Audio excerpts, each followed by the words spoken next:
We're still in chapter 6, Mishnah number 6 of the Ethics of the Fathers, and we're going to be here for a while because this is the 48 ways of wisdom, and we're up to way number 8, and that is with joy.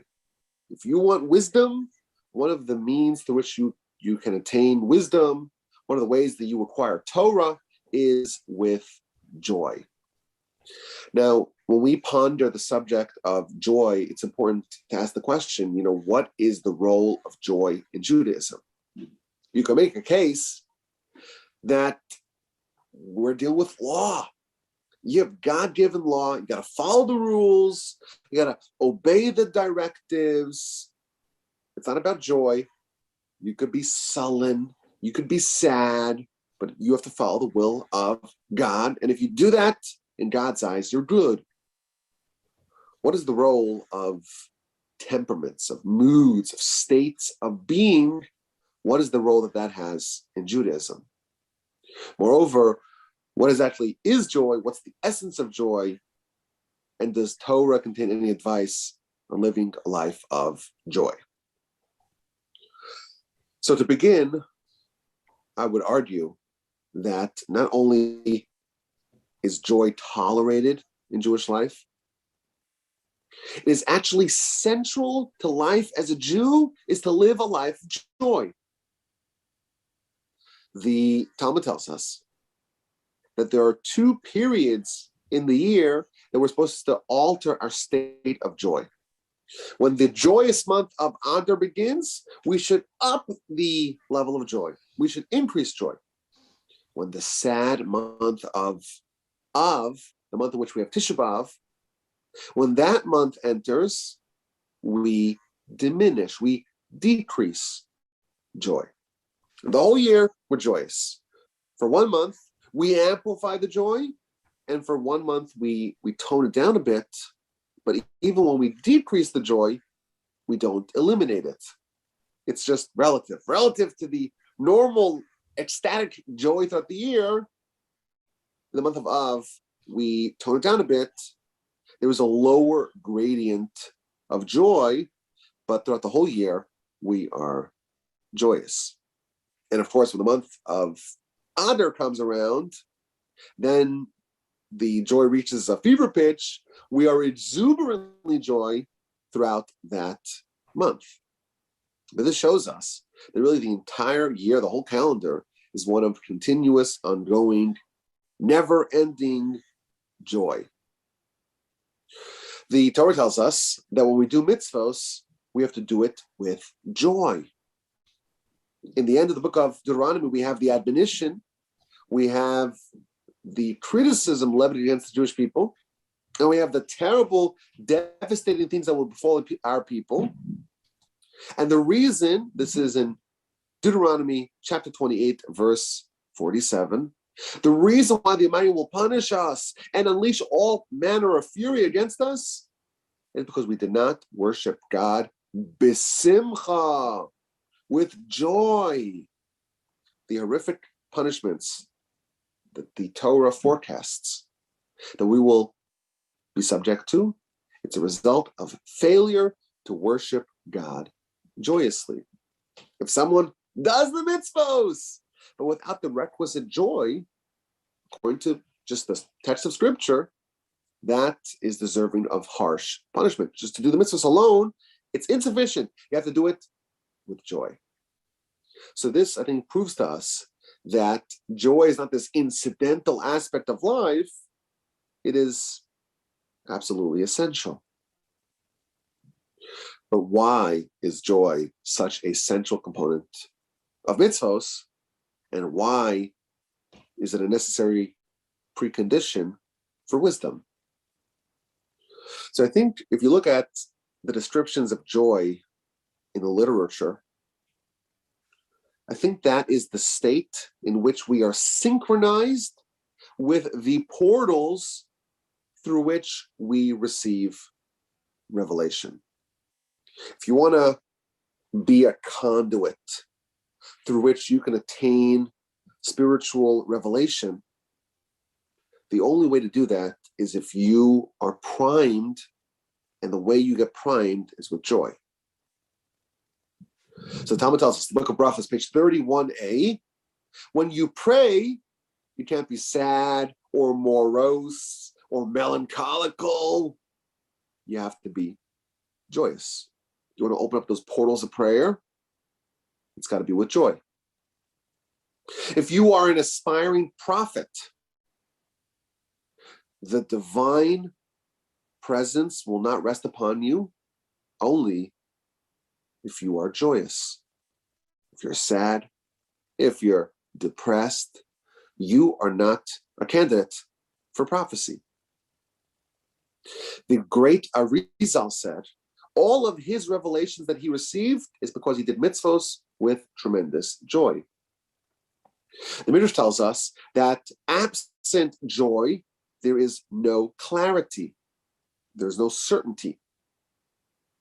If you do a mitzvah with joy, you will have a certain degree of clarity, of lucidity, of certainty, of knowing how to behave.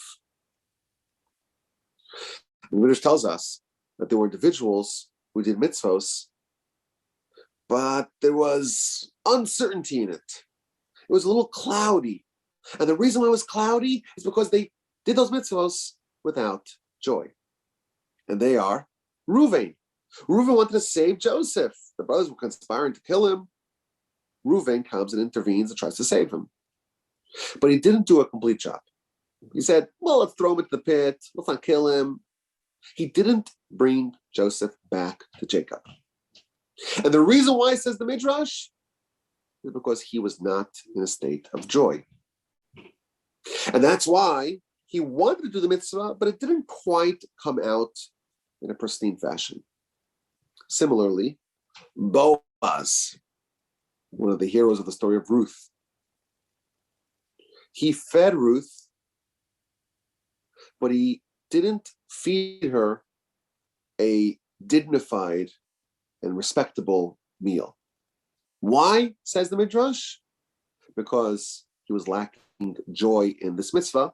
Ergo, tells us the Midrash, joy provides clarity. It opens up the portals of prayer, prophecy, revelation, and clarity.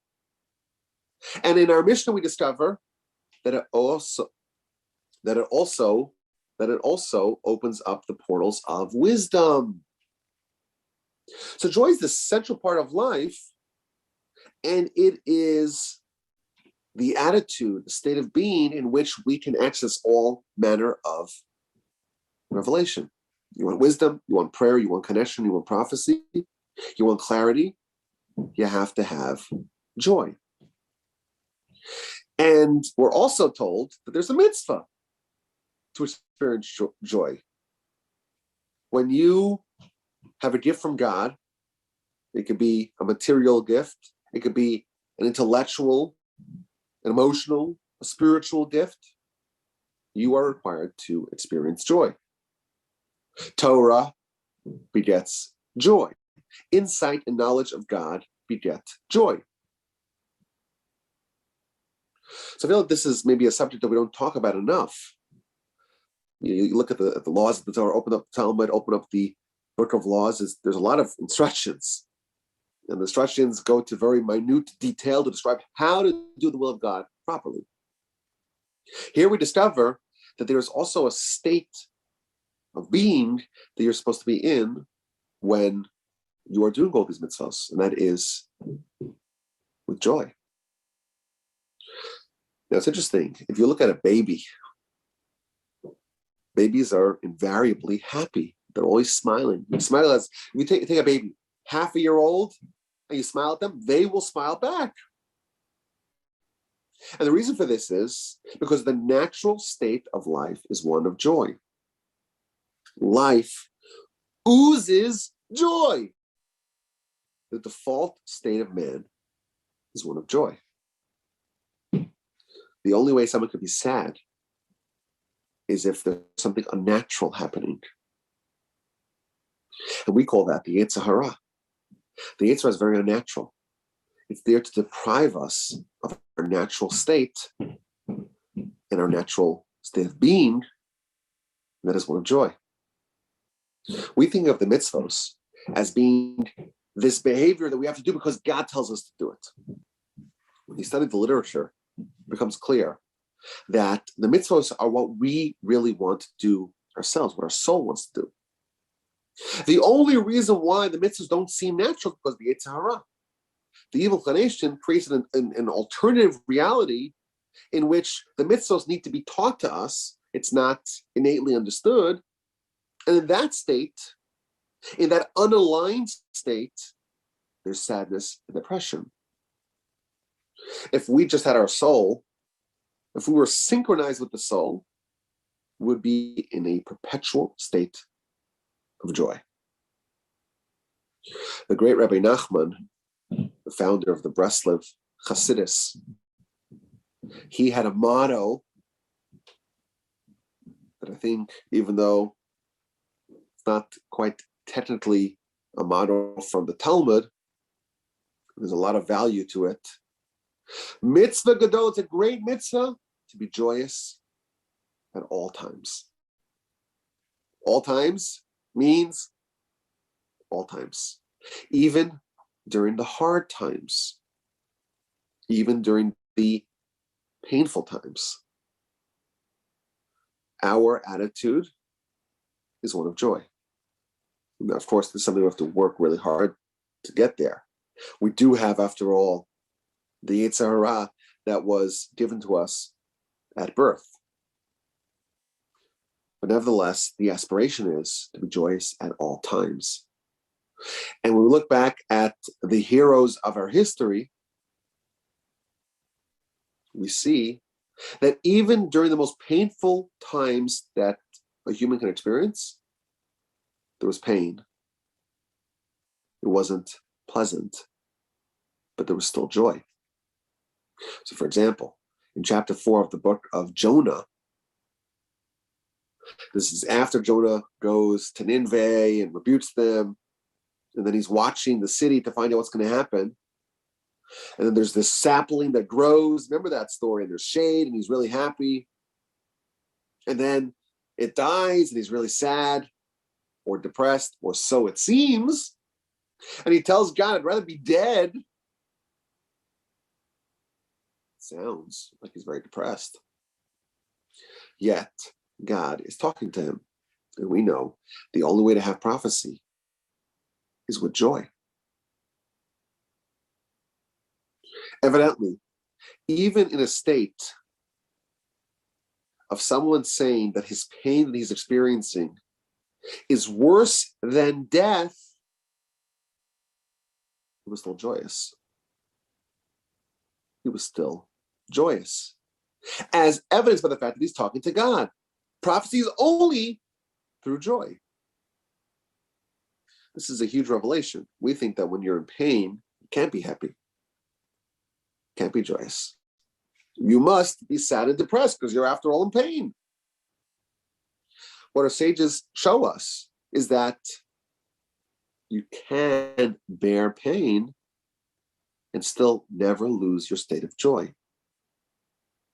The most depressing book of the 24 books of our canon, of the Tanakh, is the book that we read on Tisha B'Av, the book of Eicha, Lamentations, describing again the downfall of our people.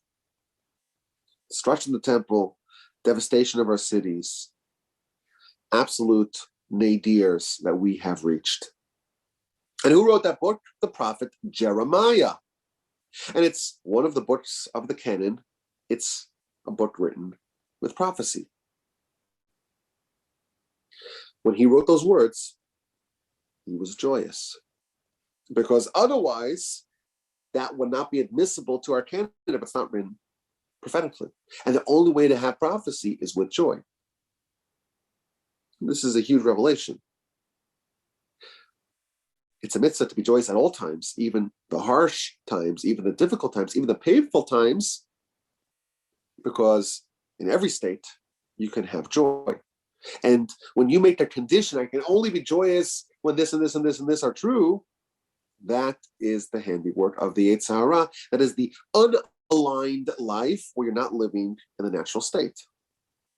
When you realize the money has a plan, And even though you may not understand it, even though you only see a small sliver of reality, you know the Almighty does. And the Almighty is designing everything for your benefit.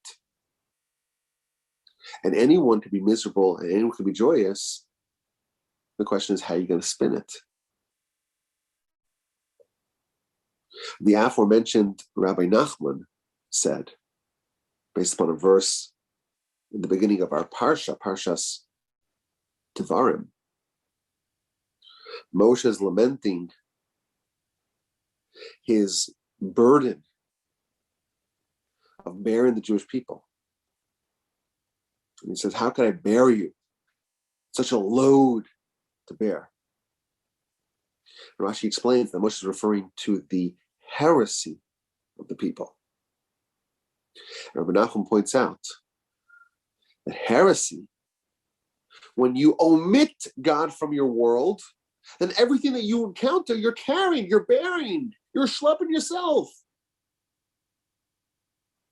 When you don't have that heresy and you realize that the Almighty has a plan, and everything that happens to you is part of something much bigger than you could possibly fathom, and it's all ultimately for the good and for your benefit, you don't have to carry the responsibility of those cosmic calculations on your shoulder. You don't have to carry that. You're a free person. If you don't have faith, then everything's terrifying. Oh, the world's going to end. Everything's going to die. What's going to be? Starvation, disaster, disease. Everything is suddenly on your shoulders. That's what the media does. The media makes every problem in the world something that you should be angry about, you should be motivated about. Because if you omit God from the picture, and it's just us in charge, and we're on this flying rock in the middle of this vast, almost endless space, and we could collide with an asteroid and we're all going to die, what's going to be? You're bearing all the problems that you can't even solve on your shoulder. We don't have that problem. It's God's problem. We don't have to carry that load. It's God's problem. And why am I suffering? Why am I in pain? I don't know. But God knows. And He knows this is the best thing for me. And therefore, I could be in pain and still be in a state of joy. Now, I'm not saying that that is easy. But I think when we study the Torah's take on this subject, it becomes quite clear that in every situation, you can be joyous, even in the worst situations that people have found themselves in.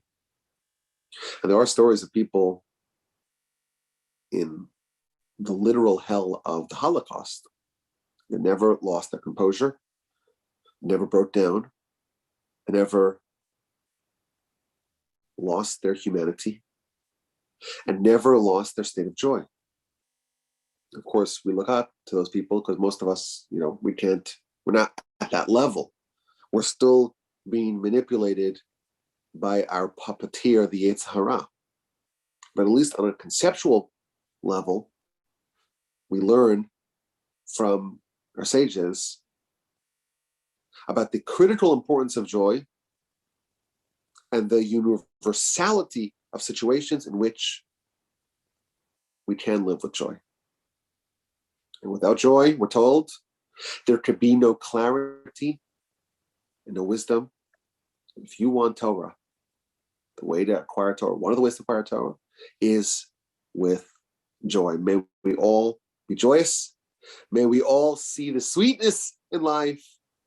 And may we all be able to connect to the Almighty and His Torah. As always, the number just is rabbiwolbe@gmail.com.